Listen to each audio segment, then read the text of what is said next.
Hi guys! Good afternoon! I'm the one of student of Ate Nora Imeldo Papin ng UAE. Finally, I got it! My license. So guys, all of you, hindi natin kailangan mawala ng pag-asa sa pagkuha ng license. You know why? Because kung magtsatsaga lang talaga tayo, talagang makakamit natin yung dream natin na na license. Kaya tiis, tiwala lang kay God, and thank you so much. Guys, sa pagdadriving hindi talaga kailangan sukuan. First try nga pala ako sa parking, parallel at garage parking. At sa road naman, nakadalawang try ako. So, sobrang thank you ako kay Ate Nora kasi sobrang inspired ako every time na nagda-driving kami. Nagkukwentuhan kami about sa life, and then talagang ang kwento ng buhay niya ay sobrang may inspired ka, kaya sobrang nag pinakagalingan ko na rin talaga. Tapos hindi ko nga alam kung paano niya hinahati ang katawan niya, kasi talagang magna-nursing siya, magsasalon siya, magtatahi pa siya, magja-judge pa siya, kakanta pa siya. Hindi ko alam kung paano niya hinahati yung katawan niya. Hanggang sa paglalaba nga, tinatanong ko kung paano siya naglalaba. Kasi hand wash pa siya. Nagsasalon siya, sisingit siya talaga hanggat may bakanting oras siya. Hindi siya talaga siya nagpapahinga. Ay, siya yung babaeng walang pahinga. Ang Imelda Papi ang babaeng walang pahinga ng UAE. Kahit sobrang hirap sa kanya, talagang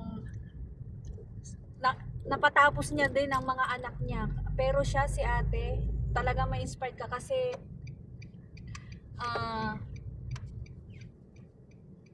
elementary lang yung natapos niya, pero dito mukhang makakatapos talaga siya, nursing pa. So napaka inspired yung buhay ni ate. So gayahin natin siya.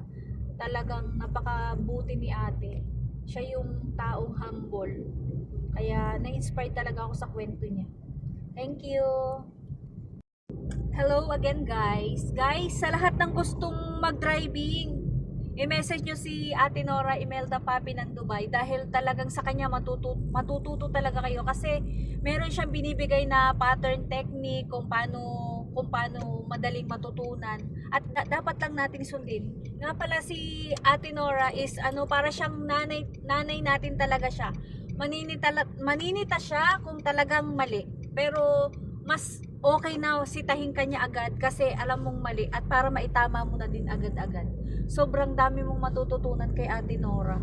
Kaya nga eto, siguro sa pag-follow ko lang ng mga technique na binigay niya sa akin, yung mga pattern niya, ay ko lang, sinunod ko lang talaga. So madali talaga siyang matututunan.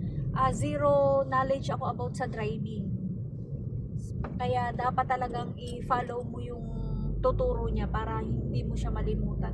Although, oo, malilimutan mo siya, pero once naman na talagang interesado kang mag-driving, matututunan mo. Tsaka bawal ang attitude sa kanya.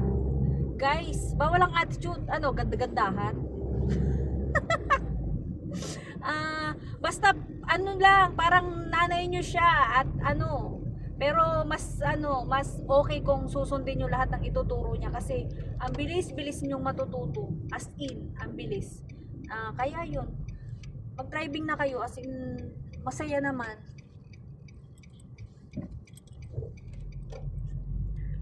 Stricta si ate, lahat ng sasabihin niya i-follow nyo, kaya madali kayong matuto.